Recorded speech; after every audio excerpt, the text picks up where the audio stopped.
Using leverage in personal finance. Before we talk about leverage, let's just make sure that disclaimer is clear.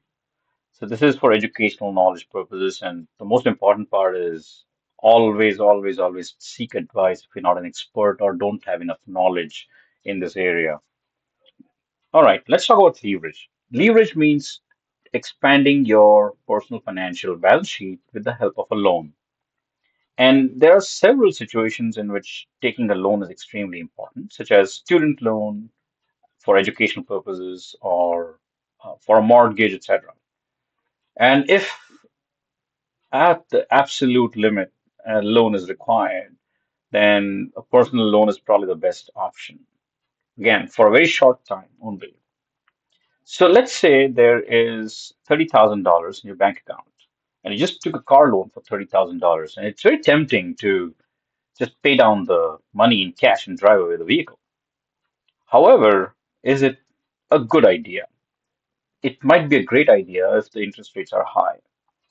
It may not be a good idea if the interest rates are not high. For example, in this situation, let's say the rate is 4.5%, and the assumption is you expect the markets to give you 8 or 9 or even 10%. Even 6% actually can give you a dispersion for the 5 years. So the two assumptions, important assumptions are the rate of alternative investment will be more than the 4.5% rate, and the transaction costs are not included in this calculation.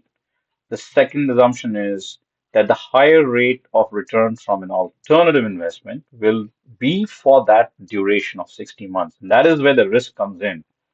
And that's exactly what the banks do as their main activity. So we'll first come to this with the help of understanding and analyzing two options. Option one, pay off the loan immediately and be debt free. Option two, keep the loan and meet the monthly requirement. Put the full balance from the bank, accounting into the stock market, index funds, yes, SPY, VOO, which is considered to be safe.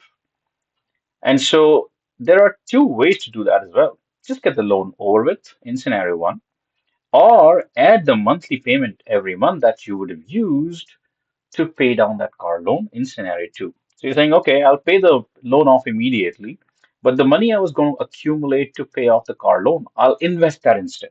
Is that good enough? That is the question we are asking. And the third option, we could actually keep collecting the payment and still let the investment account grow by paying off the car loan one installment at a time. So we'll just analyze this. In option one, use the money to pay the monthly payments. First scenario is just pay. So your outstanding amount after 60 months is zero. In scenario two, pay the monthly minimum from the saved money every month. And in this case itself, you'll see that the remaining amount that you put to work, just because that rate of return expected from the markets was bigger than the rate of interest paid on the loan, you'll have enough money accumulated over the life of the loan, which is equivalent to $8,097. Again, the assumptions are very important to make this kind of money. And the second option is incremental payment equivalent to the minimum payment needed. So in first scenario, in option two, just pay down the loan and accumulate those new payments over those 60 months, and these will climb to $37,000. So you said, wow, I've accumulated at least my payments and made them grow to $37,000 over the 5 years at 11%, 11.5%. In scenario two, though, if you still went the slow way, paying down the loan, using the monthly minimum, and accumulate your payments that you would have paid the loan anyway, you will actually climb to $53,000 approximately in change. So your difference has actually magnified to $16,000. Bottom line is, if used properly, debt amplifies your profits in a good market.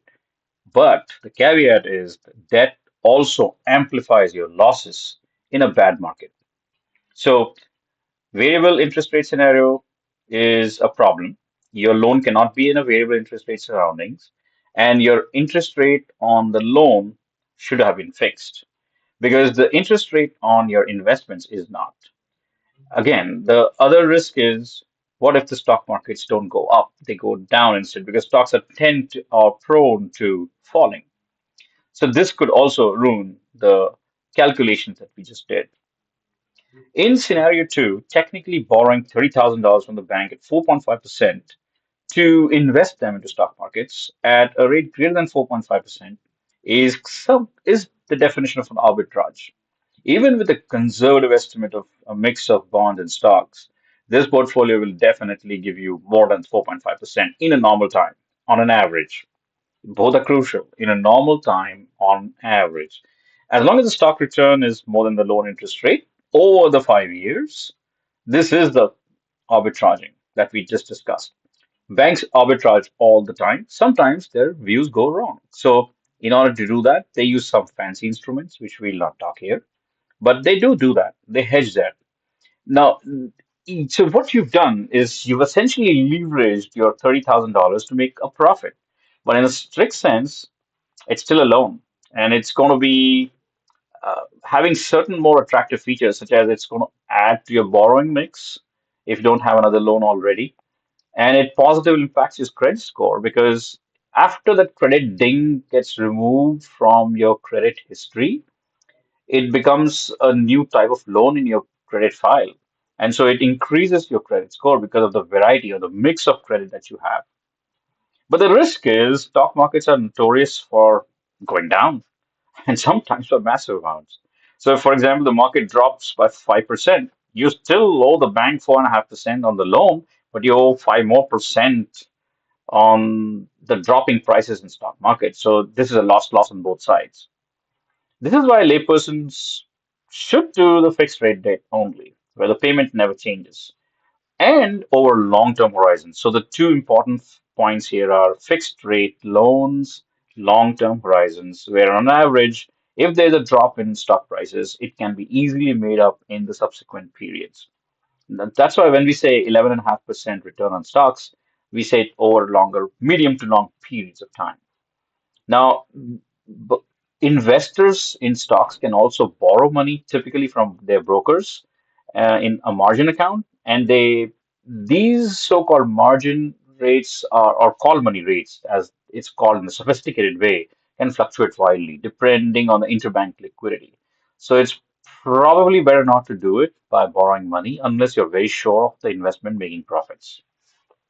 So that's the discussion of benefits and pitfalls of leverage. Now, in the next presentation, we'll connect this with some detailed calculations of those numbers that we ran through. $8,000, 37,000, 53,000, all the numbers that we discussed here, 8,000, 37, 53,000. We'll show them in great details on a spreadsheet. So that's it for now for a discussion on leverage. Thank you for listening.